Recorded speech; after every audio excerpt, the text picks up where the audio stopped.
when I did start using fentanyl, there was kind of that a month in between, getting my friend's script at this time. Yeah. Where I was still going back and forth. I had got one of my friend's scripts of real pills. Yeah. And I was good off that, like 1 month. Yeah. But that month before, I kind of been dabbling with that person that would say, give me 1 fake one and 10 real ones, Yeah. But after that next time of going to get my friend's script, I remember I was going to work. I just got it right before. And halfway through the shift, I was burning through this whole script trying to feel well. I would always snort them, and I just could not get well. So on my lunch break, I shot down into Phoenix and said, "Hey, just give me the fentanyl." Yeah. Because I could not get well. Everyone at work is like, "What's going on with you today?" Yeah. Yeah. See yourself, and Yeah. and from that point on, it was just fentanyl. Now, did the fentanyl? But I will say, because like you were saying about nodding off and changing, at that point, especially when I first started using it, they were so much stronger than the real pills.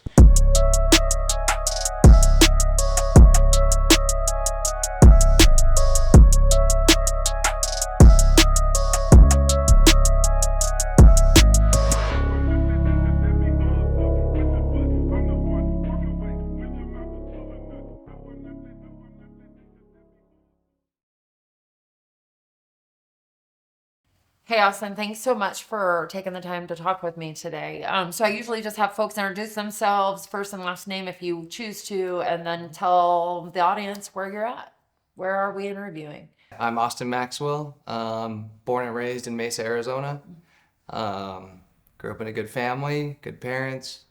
Consider myself a spoiled child, had everything I ever wanted. And I've had a pretty good life, yeah, no complaints.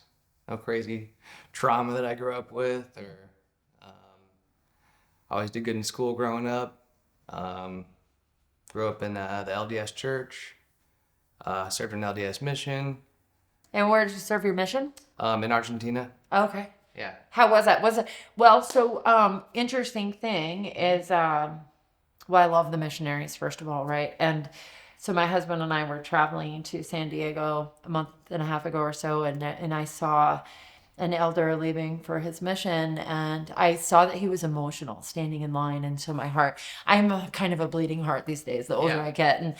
And he was just young. And so I said to my husband, I was like, "Oh, we're going to wait on the other side of TSA for him and pray for him. And since he, we'll find out like if he's heading home or coming back, so I can find out if we can hug him, right? Because you guys don't always have permission to hug. Yeah. And so I figured if we caught him before he actually went to the mission center, that I would be able to hug him. And so anyways, how was it for you? It's made me think of this. How was it for you when you left for your mission? Had you had any experience with not being with your parents? Was it a little intimidating? When I finished high school, I lived in Utah for a year on my own. Oh, okay. I went to school up there. Okay. Until I went on the mission. Okay. BYU? I did a summer semester at BYU and then a full semester at UVU. Okay. And then I went on the mission. Okay. About a month after that. Okay. What were you studying? Up there, I was mostly taking general classes. Okay. It was just kind of in between that and the mission because you had to wait till you were 19 to go. Yeah. So I had some time and, yeah. So you went on your mission and how was it? It was a great experience. I didn't continue in the church after the mission. It was kind of a good opportunity for me to kind of decide whether or not I really believed in it myself. Because I was born and raised in the church. During that time, by the end, I, decided I didn't believe in it, but I was happy that I got to go to such a cool place, a different culture, and learn to speak a language that obviously is useful in a state like Arizona. Yeah. It's how I later on in the story met my wife. Who also speaks Spanish. Okay. You met your wife on your mission? No, but just because I met her and I was like, "Hey, I speak Spanish," and then we started dating, and but yeah, no. So I got home and wasn't really going to church anymore, and just kind of continued my life that way. But I was kind of glad that I had the opportunity to go somewhere so cool, and but then after that, I started going to MCC. Mesa Community College, studied business, and went to ASU for 2 years. did business and sociology there. Okay. I guess in between that time, yeah, I also had like a year or two after the mission where I was just kind of working and hanging out. A lot of the friends, a lot of them LDS too. Yeah. While I was gone, those who didn't serve mission specifically, and also other ones as they came back. A lot of the pills were prevalent then. Oh. And so were they pretty prevalent amongst your peer group of folks? Well, and let me ask you this. So with the young people that you spent much of your growing up life with in church, did you guys stay friends? And did a lot of them remain in the area like yourself? Yes, at this time, yeah. In high school, we didn't do anything like that. We experimented with some stuff here and there, smoked weed sometimes. But so a number of you that actually attended church together have participated in some of the drug use together. By the time I got home, a lot of my friends were doing it because that was like the peak of the. So they were doing the fentanyl already? No, fentanyl wasn't around. Okay, that's okay.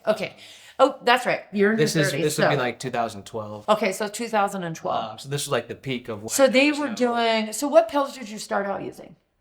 These were the oxycodone, the 30 milligrams. Okay.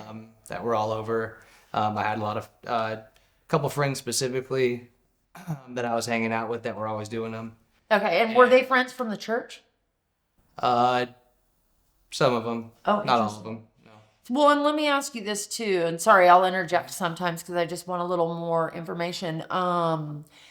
When you got back from your mission, how long? And was there something that happened on your mission that changed your mind, or how had you been questioning your belief in the church? I always kind of just grew up with the assumption that the church was true, like a lot of members. Yeah. I was never really put in a place where I had to question it. And so, but you didn't really have your own testimony either. Exactly, right. Yeah. People always say, oh, you've had experiences and stuff, but in the mission, I really buckled down with the scriptures. Yeah. And just me personally reading the Bible, this was just my whole interpretation of what I took out of it was that, it just didn't really, Book of Mormon and Bible didn't seem to, completely coincide with each other. That contradicted more so. Yeah. And so I still stuck out the mission. I enjoyed being able to help people. Yeah. And I probably wouldn't have stuck it out if I was in a place like Utah. Yeah. But I was in such a cool country and learning a useful language. Yeah. And of course I know my family wanted me to be there. Yeah. And that had a lot of impact on your life, your family. I would imagine. Oh yeah. Stereotypically, LDS folks have very tight-knit families. And my testimony in the mission that I would say to people, I wouldn't necessarily go into, do I believe in the doctrine or not? But my testimony when I would be talking to people would be, hey, the church was a great thing growing up for me. Yeah. It had a lot of great programs, a lot of community, a lot of support. Yeah. Especially when I don't know if it is still now, I don't believe so, but with the Boy Scouts of America, I had great Boy Scout leaders. I believe that's changed, but yeah. Yeah. But it had a lot of really good things that I grew up and enjoyed about it. Yeah. But in terms of the mission with my testimony, I had tried several different, talking to my, mission president, letting him know some of my doubts but it just came down to, at the end of the day, I had to make the decision myself, Yeah. And for me, that decision was going to come from, reading the scriptures, the doctrine, and I just felt like the Bible was pretty plain and clear. If I was going to believe in anything, it would have been that. Yeah. Basically just kind of saying how, there was this old covenant and the new covenant. The new commandment with Jesus is that all the sins are absolved through belief in Christ. Yeah. And that there's no need for all these new commandments. Right. And you can go on and on for days about all the different, contradictions and. Yes, we could probably have a really long conversation about that. So, Yeah. and I do believe, but I could identify with a lot of that. So. Yeah. Yeah. So, okay, so you come back, you're hanging out, you're doing your thing, you're working, and some of your friends that you've had for years, trusted friends, that you developed in this very stable environment at the church, you guys started practicing. And had you dabbled with any drug use prior to that? Before the mission, yeah, I smoked weed a couple times. Yeah. Parents had no idea. They did. They did? I got caught smoking weed in high school. Oh. But it wasn't like a big thing. Yeah. And how did they respond to that when? Oh, they're upset. My dad, he had a really definitely different upbringing than I did. Yeah. Was he raised in the church?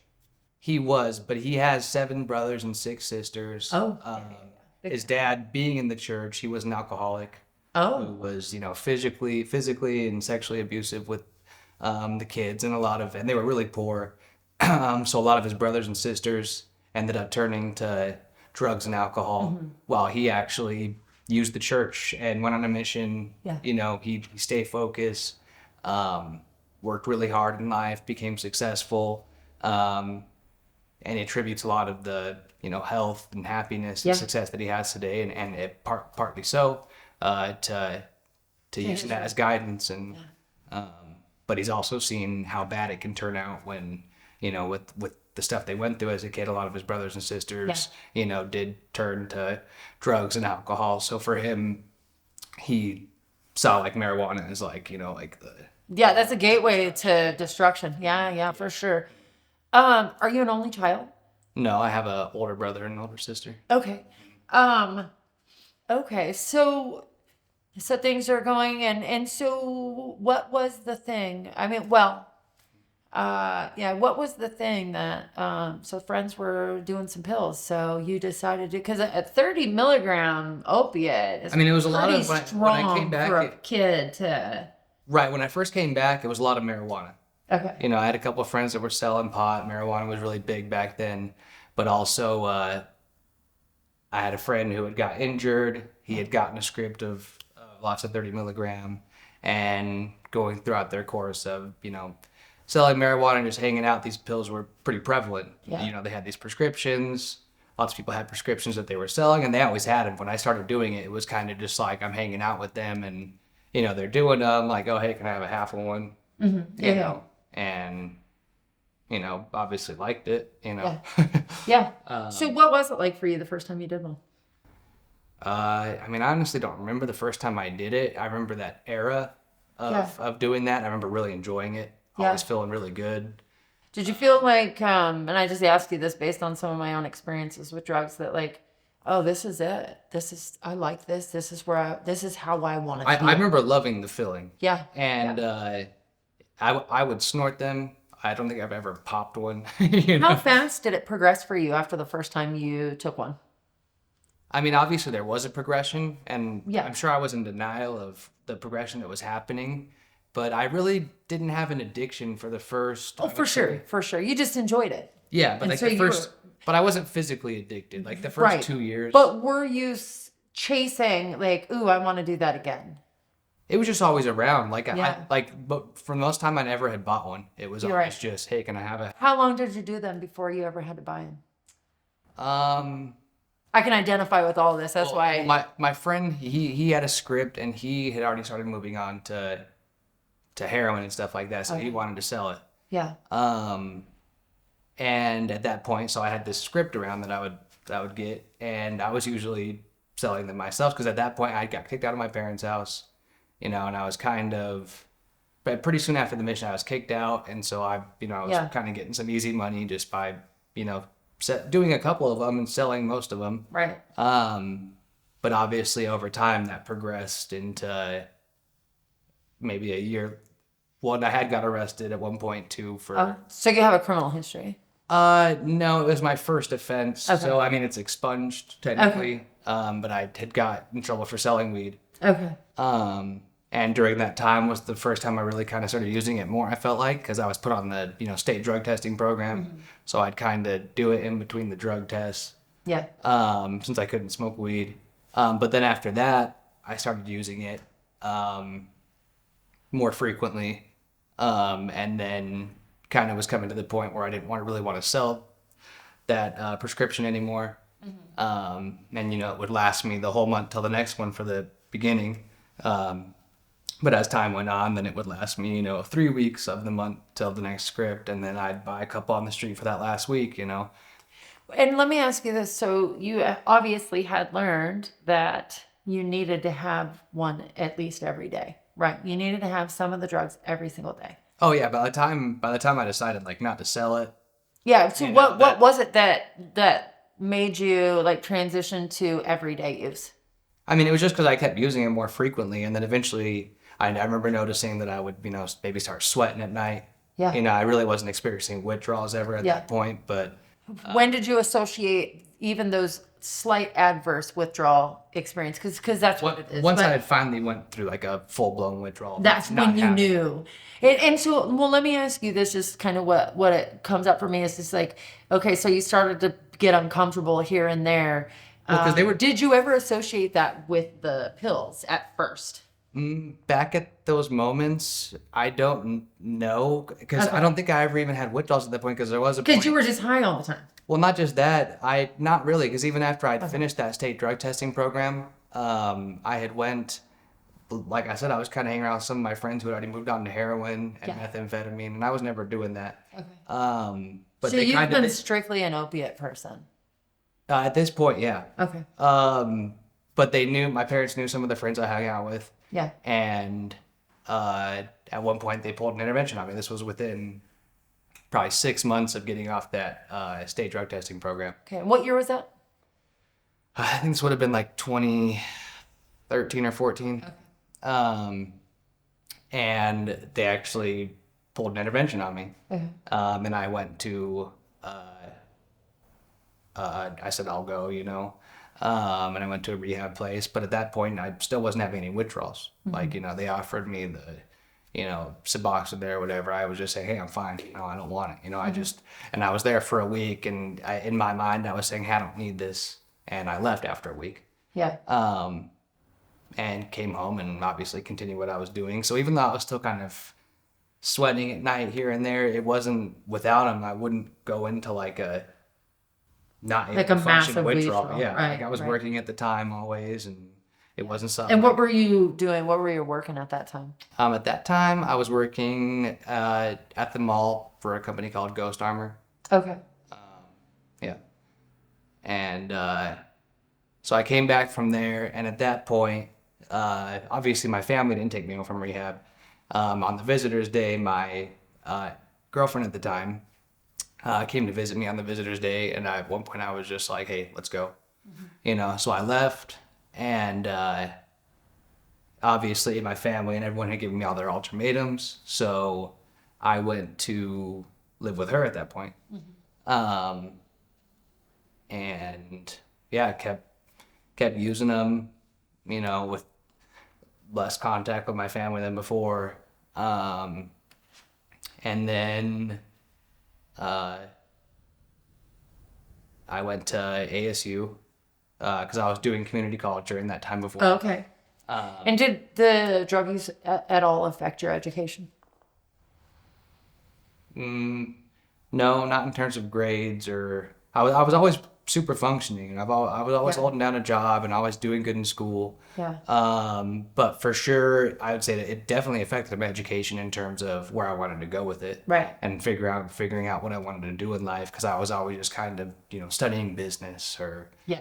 like it's nothing that was ever really taking me anywhere. Right. Like, but I always say if you're gonna go to school now, like study something specific, like don't just do the business, don't just do, Right. Some general just degree, regular degree. essentially. Like everyone says, at least you have a degree. Well, yeah, that's what You got. spend a whole bunch of money on something that doesn't actually get you anywhere. Yeah. No specialized training. Exactly. Right.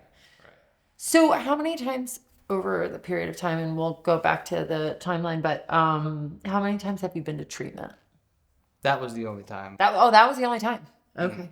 So what happened after that? So So obviously you were appeasing your family, and then you were still on a mission. You were on Austin's mission. yeah, so that's kind of where it started to get a little more addiction wise, where like if I wasn't gonna have them, I would kind of be freaking out. Yeah.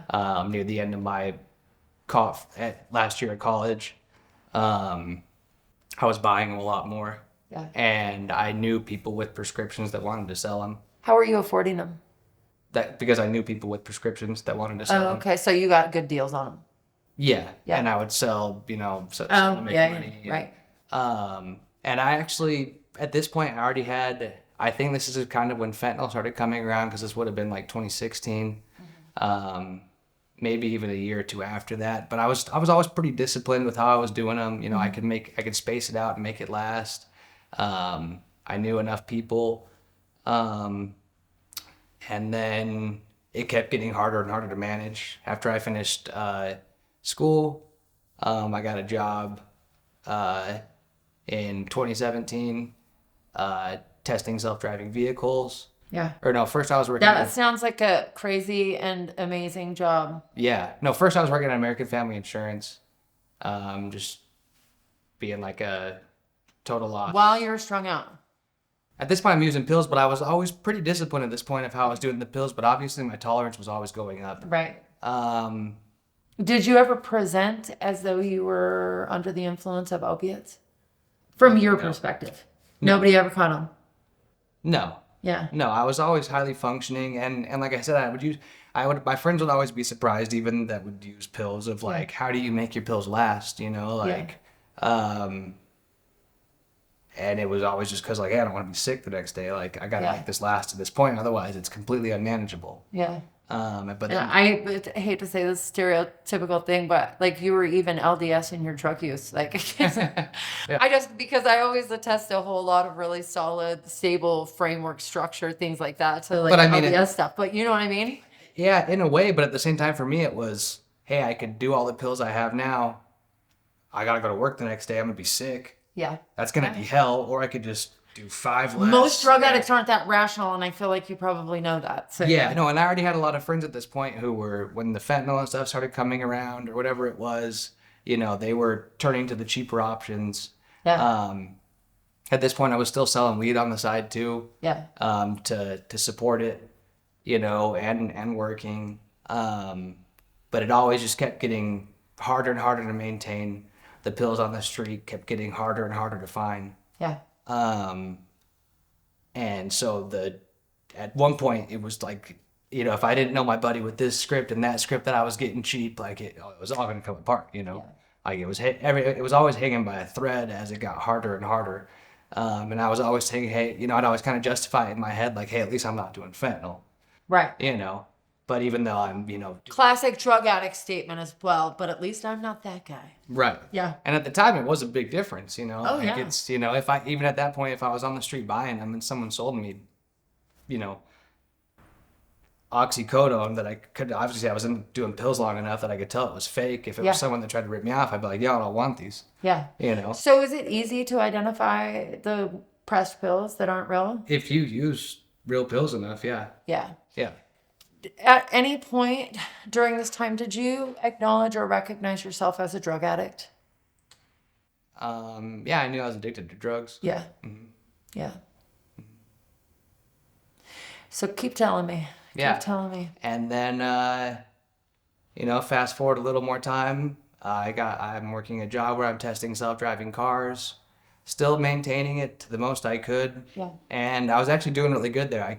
I feel as though I could have moved up a lot further. I was in there pretty early on, but I always tried to avoid different promotions and stuff because I didn't want to be too exposed to different circles there. You know, I kind of like being in my routine and not having to be in so many scenarios where I couldn't, you know, maybe go to the bathroom sometimes and, you know, do it. Or if I had to be around people too long and I start sweating, you know, like I didn't want to be in that scenario. Yeah. So I always tried to just kind of do the status quo and get my paycheck and go home. But eventually, you know, the pills kept getting harder and harder to find. And money kept getting tighter and tighter. My tolerance kept getting higher and higher. Yeah. And at this point, I think I was the last one of my friends that were still, if you were still doing drugs, you're the last one that's actually doing real oxys, you know? Do you feel like real drugs have become obsolete?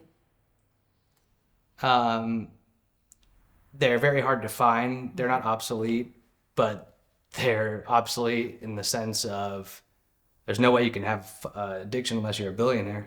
Yeah. You know, like they're so expensive, you know. And I'm sure you're not going to be able to find enough, even if you have all the money. Right. You know, you need to know a lot of people. And nothing. Do you think anything's pure anymore these days, aside from maybe fentanyl? I mean, there are pharmacies that still have, you know. Right. Well, and I think probably I'm talking like meth and cocaine. Like, are you aware of like? Oh, those were never pure. Well, some back in the day, they used to be. Back when I really started using drugs, they definitely were pretty darn close. Oh, but I mean, me personally, I'm not under the belief that, you know, oh, if you find cocaine, if you find meth, it's cut with fentanyl. I've heard of the stories. I've heard of people, you hear those big stories. I heard of some comedians that had died because they thought they were doing cocaine. If you ask me, the majority of those drugs on the street aren't cut with fentanyl, in my experience. Yeah. Because not only that, like a lot of users when they're using fentanyl and stuff, they, especially a lot of street users, they'll turn to meth to kind of balance out and wake themselves up. But for me, finally, at one point, I gave in to trying fentanyl a little bit. I was completely out of my script. I was completely out of pills, couldn't find them anywhere. And I knew a friend that always had the fentanyl, so I was like, hey, can I get one, Yeah. And then I also had happened to have a dealer who I knew sold both. Yeah. So I got that one, and then every once in a while I started buying one mixed in with the real ones I would get from this person. Well, let me ask you this. When you first tried that very first fentanyl pill, was it different when you took it? Like, was the effect different in any way than what you had experienced with the other pills?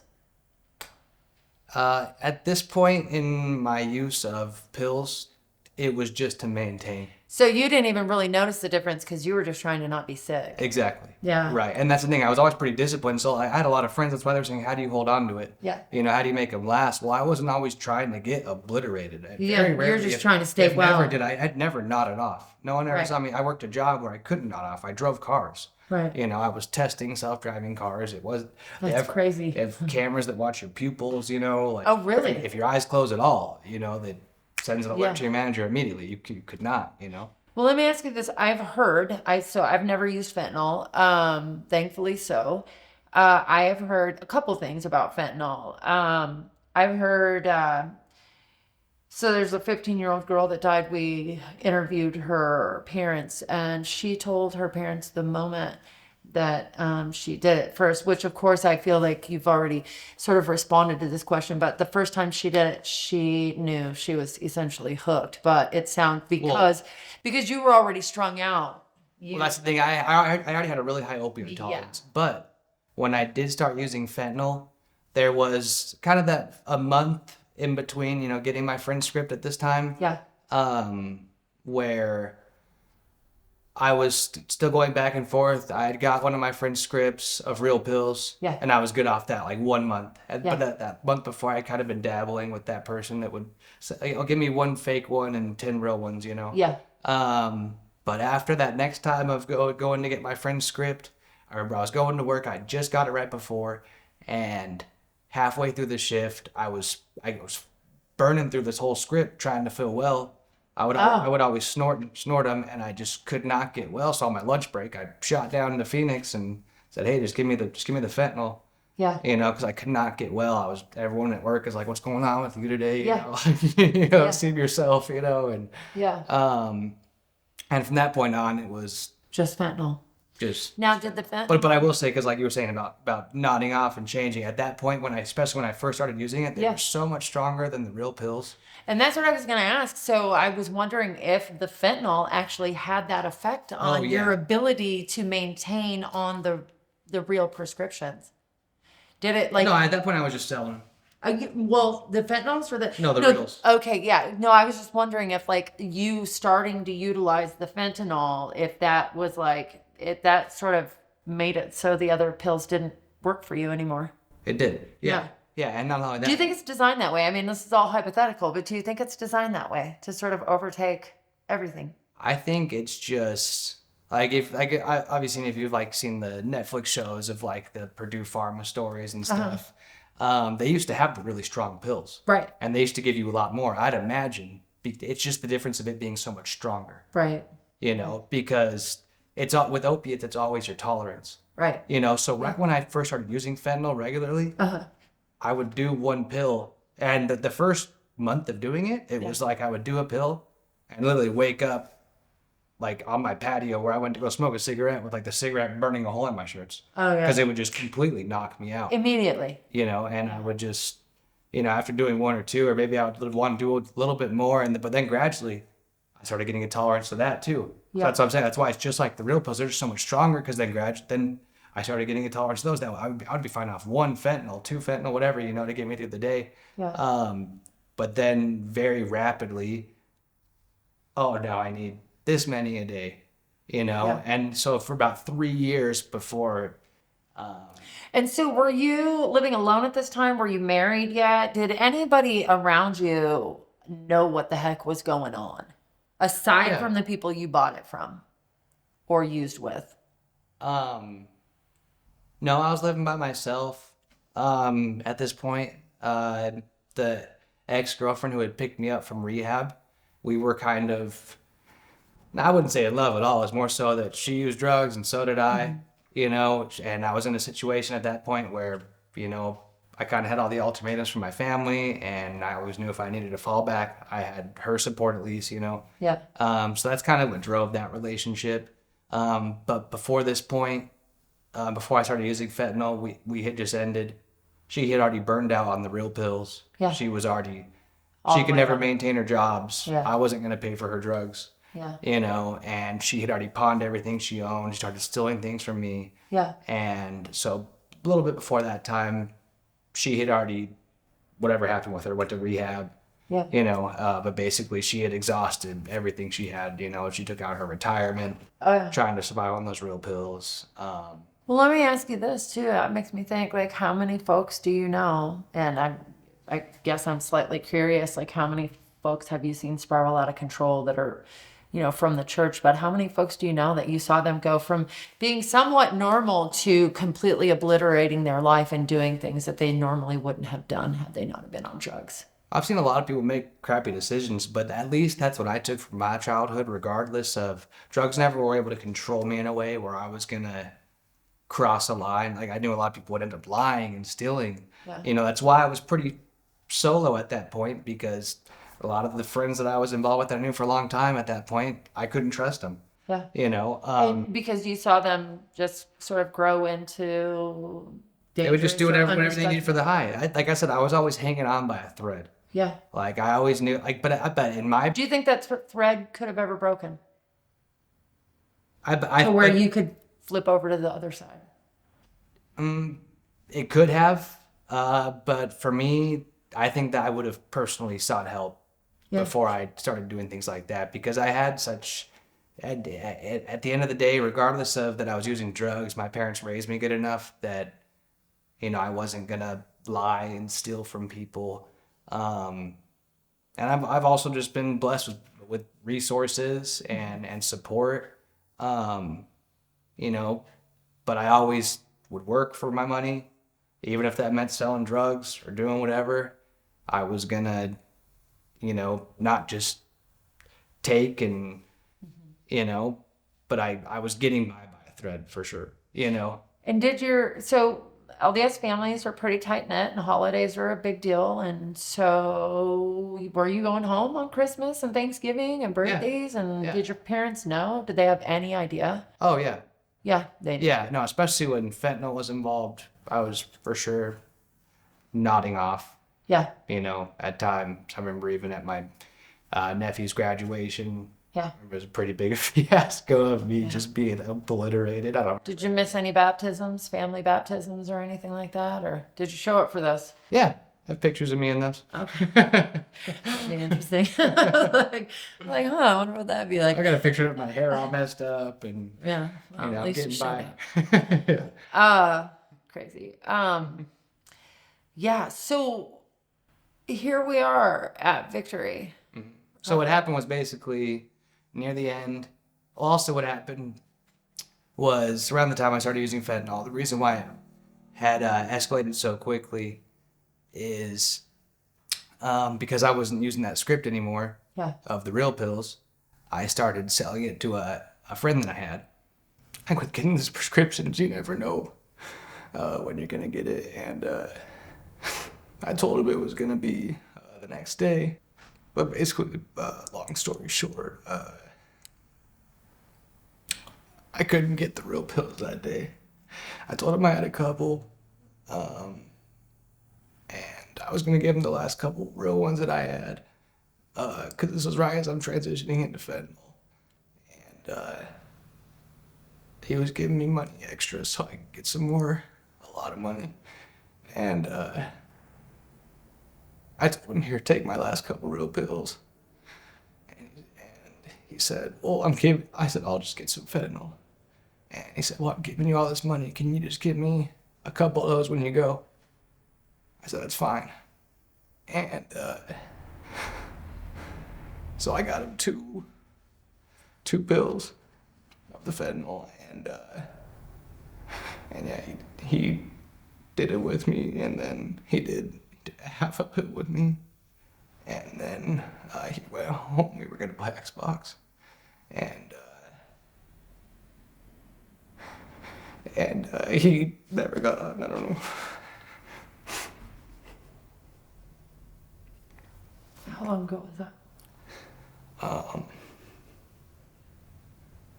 That was I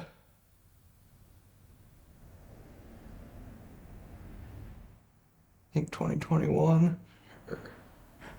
How long had you guys known each other? I knew it for a long time. I mean, we weren't best friends in high school, but later on we became pretty close. He was always friends with my friends, and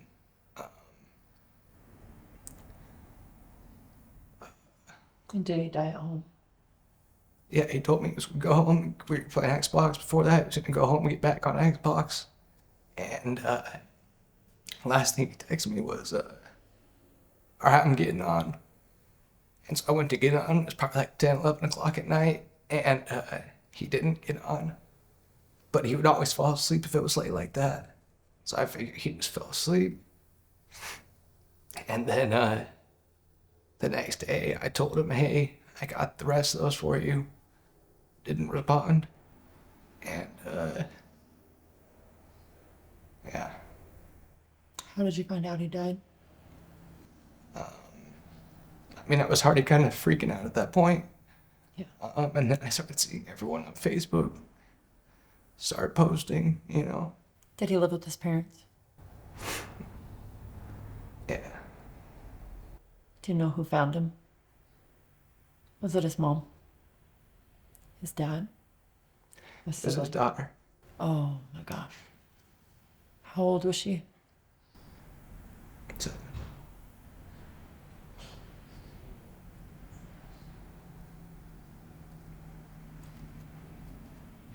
but anyway. Thank you for sharing that. I really believe that the more transparent we are, the freer we become. Yeah. But it's so I started spiraling at that point, and and yeah, I started using a lot of fentanyl. What happened in life?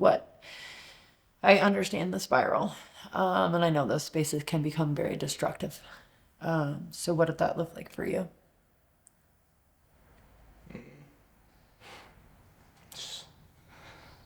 I mean, I was still working and just a lot of drinking, a lot of fentanyl, and yeah. Did you ever wonder why that never happened to you, or were you just sure that it's because you were so careful? No, I mean, with fentanyl, I mean, I'm sure having a higher tolerance helped. Yeah. You know, And I ask that because I have friends, and also my youngest daughter's dad is strung out on fentanyl, but he was also a long-term opiate addict. And so I have friends who also have had high tolerances who are baffled when people no, do die. I'm not baffled. I mean, But yeah, it's, you're pretty he'd rationally use fentanyl aware. here and there, you Right. know, and he would go back and forth and do the real pills and fentanyl and get sober and not, and, you know. But yeah, and you know, so it got harder from that point. I started using a lot more, and yeah, I was basically the escalation of that to the point, you know, that I'm buying a lot more at a time, and you know. Was there any kind of investigation into his overdose? No, I knew, Okay.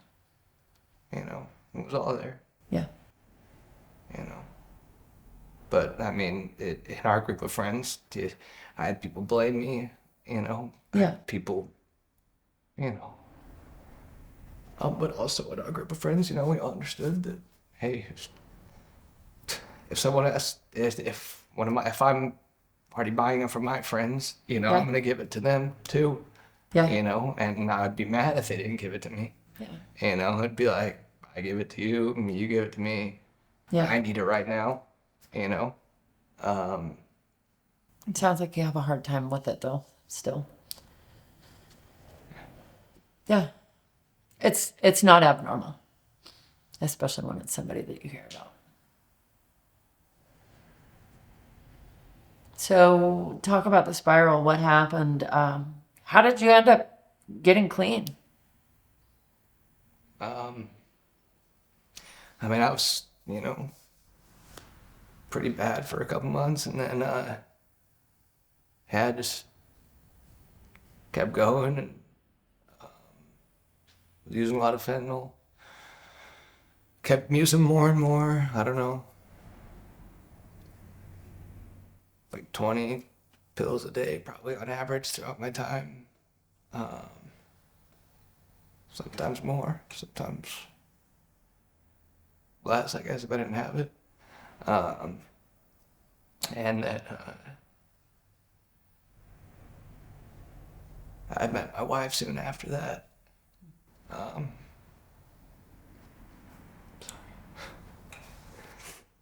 Where'd you guys meet? we just met online Okay. and took her out, started dating. Yeah. Does she know about your addiction? At the start, she didn't, but I told her pretty early on. Yeah. I don't think she really knew what it was, Yeah. you know. And eventually, she started to know, you know, kind of what it is. And I don't know, I was still just using a lot. And then finally, eventually, you know, fast forward a little bit more, it was getting pretty bad. And then yeah, I just sat down with her and my parents, and they said, "We think you should go somewhere." You're still okay. You want me to find you some tissue? Okay. But yeah, they sat me down, gave me a number to call for a rehab. Call it when I'm ready, hopefully soon. Were they worried about your mortality? Yeah. Yeah. Were you? Yeah. Yeah. Because I think we talked about it before, but basically, yeah, there were points where, you know, obviously, if I really wanted to overdose, I could have, you know. Oh yeah. I could have taken a whole bag of 1,000 and did it all, but there was, you know, a couple days where I was doing a lot, you know. Just kind of riding that line, you know. Yeah. Why do you think you were doing so much? I mean, I was tired of being an addict. Were you feeling hopeless? Yeah. I was unhealthy, you know. And, Yeah. sorry. It's okay. But yeah, so then I called the number, called Brock, set up an appointment with him. He set up the place for me to go to detox. Went to detox, and How long was detox? a week. Okay. And let's unpack that a little bit. So I hear that any of the replacement drugs that help alleviate symptoms don't actually alleviate the symptoms completely effectively, especially with fentanyl. So what was day one like for you? Day one was not too bad. Okay. Because right before I went in, I remember pulling over and doing A bunch of fentanyl. Pretty much the rest of the Says every person on their way to detox ever in life that's on a dependent drug. Exactly. Yeah, I cannot tell you how many times I stopped to do one more shot of speedball and smoke Yeah. the rest of my crack, and yeah. Pulled over on the street right next Oh to the yeah, place. right outside the parking I lot. think I had like 50 pills. Yeah. I think I did half of them Yeah. right then. Yeah. And stepped out the car, crushed the other half with my Oh foot, yeah. and went there. And yeah, first day wasn't too bad. Second Yeah. day, I remember right at 24 hours, I was wanting the Suboxone. Yeah. And Now, did they make you? They were making you wait 24 hours Yeah. because they knew that you used. yeah, Yeah. but also when I took that Suboxone, I went into precipitated withdrawal and was super sick. Right. Yeah. The naloxone will definitely push you right out of any. Yeah, because I remember taking about 15, 20 minutes later, I was already wrapped up in the couch with a blanket. And yeah, within like 15 minutes, I was like, it's getting worse. Yeah. So talk about what are the symptoms? Like talk to me about the physiological, internal, mental. Like what were you saying to yourself? What was your body doing? Oh yeah, I was sweating. I remember I went in the shower, which is at this detox place, so it was pretty gross. So I was just standing in the shower, and yeah, it was rough. Like Yeah. Were you nauseated, vomiting? Like what was going on? I'm Well, pretty- because you had gotten thrown on the Suboxone after 24 hours, right? So did that actually alleviate some of the really, like the nausea? it didn't alleviate anything. Okay. I think that first little Suboxone, because they gave me 2 milligrams right at the start, kicked me into full withdrawal. Yeah. Instead of helping anything. So yeah, at that point I was, but I think it also kind of sped up the withdrawals. Oh, okay. Instead of waiting longer to get there. Yeah. It was kind of hit me all at once. So it was all of it. I don't even remember. It was anytime I was withdrawing, it was, your mind's so foggy. Yeah. I felt like it was almost more dangerous for me to drive withdrawing because every time I was going to meet people, like barely making it there while I'm withdrawing, like just so out of it. Yeah. But yeah, then taking more Suboxone, they gave me more. Later on, you had to wait like 6 hours or whatever it was between every dose, Yeah. and finally getting a little bit relief. But still, you're in withdrawal. Yeah. Especially when you're using a lot of fentanyl. Yeah. Going into that, What was your mind doing? What were you saying to yourself? Do you remember? yeah, no, I remember at one point I even jumped the fence. I think 2 days. Yeah. Because I remember I crushed those pills in the street and jumped the fence. You're like, they're still there. Luckily, it had rained that first night, which I wasn't even aware of because I was just in the Does it actually rain here? and it had rained that night. And luckily washed whatever crumbs there were away. So I went back into the place because you were seeing people jumping the fence all the time. Like even when I was walking in, I'm seeing people, the guy jump the fence. And, Yeah. What do you think, side note, based on, and I don't know how much you talk to anybody else in the facility, but how on a percentage scale, if you can figure it out, how many people in that detox do you think were in there for fentanyl? Everyone jumping the fence. But I will say the reason why I was finally doing it, I got kind of emotional just talking about that stuff that happened. But Yeah, no, that's okay. Thank you for being comfortable in doing that. Yeah.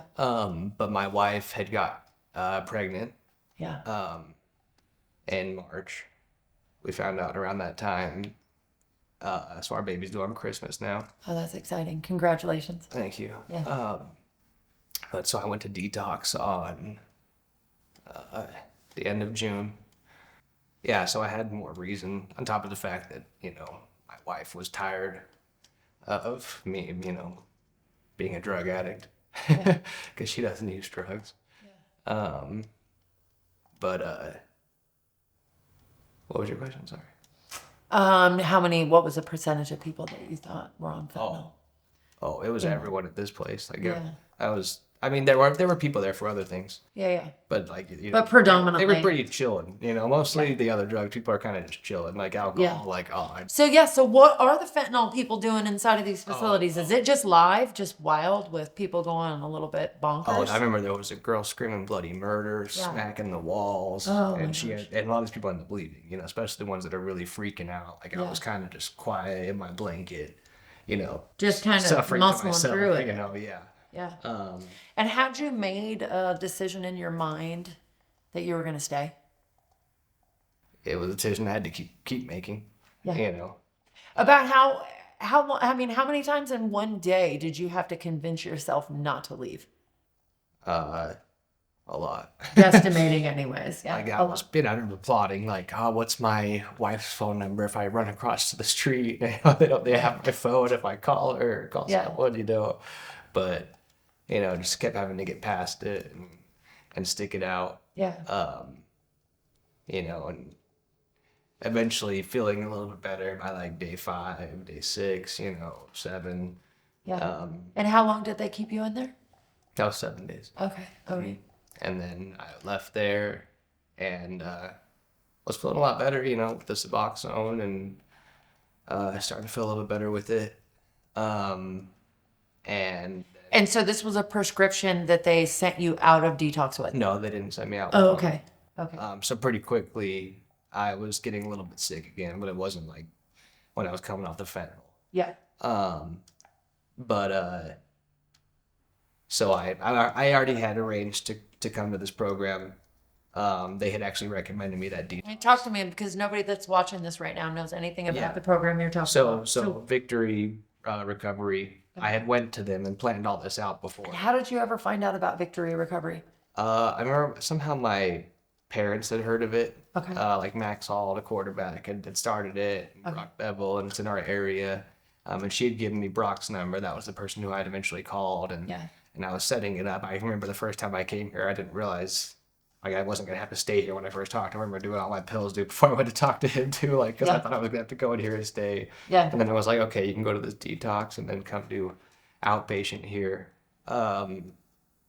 So then I left there, came here, and I remember already starting to feel kind of bad again just from the Suboxone. Like not like anything like the fentanyl withdrawals, but just wanting something to. I've been using drugs pretty constantly for probably almost 10 years, and I wanted to not have to, battle that out like crazy. Yeah. So I got a doctor to prescribe me. They had a doctor through the program that they recommended me. Yeah. To prescribe me Suboxone to taper off, and to get me through the beginning of the program. So I started coming here, and the first days were rough. Still, I was weak. I was skinny. I didn't eat the whole time I was in detox. Yeah. Oh, well, I imagine if the shower was gross, probably the food wasn't very funny. Well, not only that, I think it's just. I would imagine you probably weren't very hungry. Exactly. I think. I remember the food being terrible. I mean, the first day I was eating everything. Yeah. And then after that, I just had this You're nasty like, smell and just everything tasted gross. Yeah. So I started coming here. How long have you been here? How long have you been clean? So that was the last week of May that I went to detox. Okay. And then started this program beginning of June. So we're like you're heading into your 6 months soon. Huh? Yeah. Mm-hmm. Yeah. And, Congratulations. Thank you. Did you think it was possible? I mean, it's definitely had its ups and downs, Yeah. since I've started, but if I've had any minor setbacks, I've got right back up. Yeah. I've been sober off fentanyl since then. Yeah. And how are you feeling about life right now compared to when you made the decision to go into detox? oh, it's night and day. I feel way more confident, way more healthy. I put on a lot of weight. Where's that hopelessness meter at? Oh, it's not there. And now I've got my daughter coming on Christmas. That's awesome. So me and my wife are getting everything ready for that. That's exciting. So you guys are getting super ready. And how do your parents feel about having a grandbaby? Oh yeah, they're super Are excited. they really excited? Yeah. Are they glad to have their son back? Yeah, that too. Yeah. Yeah, we're spending lots of time together. And yeah, it's nice to be able to go on vacations or whatever now without, doing the whole dance of, oh, do I have enough pills? And do I, Yeah. Yeah. and just being able to go over there and hang out and, Yeah. be clear-headed, Yeah. and feel healthy. And are you feel still happy. working? No, I had also lost my job. Okay. So they became aware. I think I lost my job a month before I went into the program. Okay. And I was that time trying to do it myself, do Yeah. the wean off, but it wasn't working. Yeah. So that's when they'd given me this number. A week later, I called it. Yeah. And they came here. Yeah. Yeah. Sometimes those little experiences in life that leave us in places of hopelessness are really effective places for growth. Yeah. Yeah. So no, I'm really looking forward to the future. I'm looking forward to having my baby daughter born. So, okay, so you talked about working with a doctor and that you're on the Suboxone, and Yeah. but you said something about a wean plan that you plan Yeah, on. so the plan originally was to wean off really quick. Yeah. For me, just me working with the doctor personally, Yeah. I thought it was best just to kind of stay on it. Yeah. And at the start I was doing a lot higher dosage of Suboxone. I was almost completely off it. Like 3 weeks ago, I had a day without it, and then I kind of had a bad day, and so I said, okay, well, let me just keep taking it and just keep building up the routine. We always say in the program, time and consistency. Yeah. Keep just building up my habits. Keep just building me up. So you're using it in conjunction with an intentional framework, with a process and a recovery program. Exactly. Okay. Do you want to talk about that a little bit? Yeah. Because I think it's really important. Like, what is your long-term goal with that? And like, how are you using those two things together? Well, that's why I've loved this program, because I was in such a crappy physical state. Yeah. Going into this, that I've put on like 20 pounds since I started. Yeah. Well, you don't look fat. So. No, I was skinny. Oh, yeah. Yeah. And so I've got my confidence back, my clear head. I've liked the program because every day we come in here, we start. Yeah. Tell us about it. What does your day look like in this program? Yeah. So we come in here, we do a workout. So this room is an important room for this program. Yeah. We always say the best way to start your day off is, getting it out, doing something physical. It kind of resets your mind. Well, I think it helps to regenerate some of those endorphins and things, and the dopamine that was stolen from the opiates that convinced us they were our best partner ever. Yeah, and we do the ice bath sometimes. Yeah. Sometimes. How do you feel about that? I like it. Okay. It's something really hard at the start, especially when you're first kind of coming into the Suboxone, because your body's so used to not regulating hot and cold well. Yeah. So it's got that mental part of it, but that's kind of what it's all about, is the mental battle of, fighting your urge to want to get out of the water, seeing the equivalent of fighting the urge to want to use in your weak moments. And then we learn about ways to be tactical in terms of how are you going to cope with difficult things when they come up. Yeah. Where before, especially as a drug addict, you just want to use more drugs. Yeah. Where you start to build tools and different things to, instead of doing something negative, to cope with something, you do something positive. So whether it's a argument with your wife and you need to go for a walk, or you're just whatever, and like here, we also have been we go do something fun every week. Today we went hiking. Yeah. Last week we went to the river, especially all summer with the heat. We were going to the river every day, once a week. Yeah. And that's just something nice to do. And I noticed the difference from when I first started going, because I remember getting in the water, not having confidence, feeling uncomfortable, to as I got more adjusted to sobriety and the program and getting my strength back to where I'm having fun out there. Yeah. I'm confident, I'm feeling good. And it's doing something where in my addiction, it was something that I used to love to do, going to the river, but that I wouldn't do for a very long time. Yeah. In addiction, because you just don't find time. Well, you were busy. Exactly. You were in another relationship at the time. Yeah. So do you think that these activities are helping you to replace whatever it is that you were feeding yourself with the drugs? Yeah. And just reminding me what I want out of life. Yeah. What do you want out of life? I want to be happy. I want to be successful. I don't want to need something like a drug. I don't want something that can control my life. Yeah. And bring me down. Yeah. Gambling with death every day. Yeah. Don't want that. I want to be a good dad. Yeah. And it sounds like you had a really good example of a good dad. Yeah. Yeah. Yeah. Well, I'm like, thank you, first of all, so much for sharing. And and for your transparency and for your commitment to yourself. How hard is it for you to exist in the same community that you use drugs in? It's not hard, really. After a certain point, you get past the temptation of it. Yeah. It's really not. That's why I kind of just like, yeah, at this point, I'm still on the Suboxone. Yeah. But it sounds like you're in a direct plan to remove yourself from dependent relationships. yeah, like some people say Suboxone gets you high. I've never felt like that, especially going from something like fentanyl. For me, it's just something that, lets me keep moving forward Yeah. in a good direction. I'm not thinking about trying to go get high, Yeah.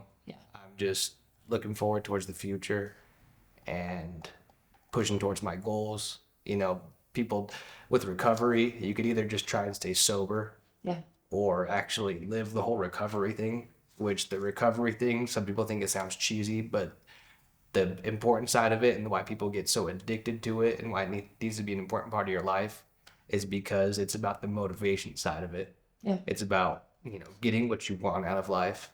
And yeah, not falling in a trap of, and becoming complacent and falling back into those old things. Well, and that makes me think of certain things. And so I also participate in pretty serious physical activities and a lot of mountain stuff. They have really replaced a lot of the things that I was provided through my drug use and things like that. And so I'm just curious, how are those physical things really helping you? Are they providing you a sustainable path toward You're saying like the gym and the gym, the rivers, the mountain, the ice bath? Growing up, that was all I did. I was Yeah. a snowboarder. Like that year I lived in Utah. As soon as I finished class, I go snowboarding. Yeah, I've always been a mountain biker. yeah, I love to get out. I love to do all kinds of stuff. Yeah. Just even go for runs. Me and my wife take the dog out every night. yeah, Used to be for a run. Now that she's pregnant, it's more of a slow walk. yeah, yeah, But yeah, no, I love to do all that stuff. yeah. Yeah, I even just go ride my bike around the neighborhood. That's one instead, like people say, go for a walk, even just to cope or whatever. I like to Yeah. just go ride my bike, get exercise, and Same. especially on some nice trails. We got plenty of nice trails out here. Yeah, so do you feel like you've had any sort of triggers over this last number of months? And I know for me still there are times when I'm like, dude, because you can't use drugs for a long period of time and think that, those things are just gonna completely go away, the thoughts and dreams and things like that. Some people they do, it has not been the case for me. But how are you coping if you have a trigger come up? If you have something that, makes you reminisce back to that moment or, a euphoric experience. For me, not so much. I'm in a much happier place. Yeah. I don't ever want to have to go through those withdrawals again. Amen. I think I had done it long enough and hit rock bottom enough and just been scraping by and, like I was saying, hanging by a thread for so long that it's nice to be in a position where I can start thriving and rebuilding and actually looking at life. They say addicts can be some of the strongest people if you can channel that into a different direction. So I'm trying to learn to use those recovery techniques to get the most out of going out of something like that and becoming a stronger person because of what I've been through. Yeah. And really at this point, a lot of the motivation was, with my wife and my daughter on the way. That was always a huge part of it. But at the end of the day, it has to be for yourself, obviously, too. So I've been able to use all those things. For me, it was kind of a perfect storm of all those things coming together to come out of this. And I don't have any desire to go back. Yeah. Yeah. So what do you think is next for you? Next. Aside from being a great dad and having an awesome Christmas with a new gift. Yeah, exactly. No, and especially first holidays where I'm not caught up in that whole cycle. Yeah. You know? Oh, your mom and dad are going to be so happy. Yeah. They are going to be so happy. And hopefully the baby will come like a week before Christmas. Yeah. The due date is Christmas. So that everybody's not trapped in the hospital during Christmas. Yeah. Yeah. So, and then, yeah, just looking forward to, I've been applying a lot of places. Yeah, what kind of work are you looking a for? job. I actually was looking at doing something similar that I did before. I Yeah. applied as a self-driving vehicle tester somewhere else. Yeah. But also just putting other applications out there, and just doing side work. I've been walking dogs, Okay. and stuff like that, just to make money in the meantime. My wife works too, and but yeah, trying to figure it out. Awesome. Well, thank you so much for your time. If you can share a message really with anybody in society, and we have a wide range of people that watch these shows, what would you want to tell folks? What would you want to tell folks that might be thinking about using? What would you want to tell folks who are in the throes of addiction? And what would you want to tell the rest of society who may not understand any of it? I mean, there's hope. It's hard, there's a lot to go through. But you're never going to be happy. Like, I used to always feel like there was a monkey on my back, and finally I'm starting to turn that corner of not just getting the sobriety down, but starting to be like, okay, what do I want to do with my life now? Because that's what's going to keep you staying sober and happy in the long run is now you have the opportunity. Before you didn't have the opportunity. Now you have the opportunity to do what you want with your life, and just working to get to that point when you've been outside of that is so hard to get there. It's nice to actually be in the position where I can go, okay, now I'm not held back by anything. What do I want to do? I would say try to get to that point and then understand that the more you go through and the more you can use that, the more people you can help, and the more happy you're going to be in life, because it's too short. You only get one. And trying to remember that every day. One more question. How beneficial is it to go through a program where the people that are guiding you have been there too? Oh, I don't think you could do it without. It'd be too hard. They wouldn't understand what you're going through.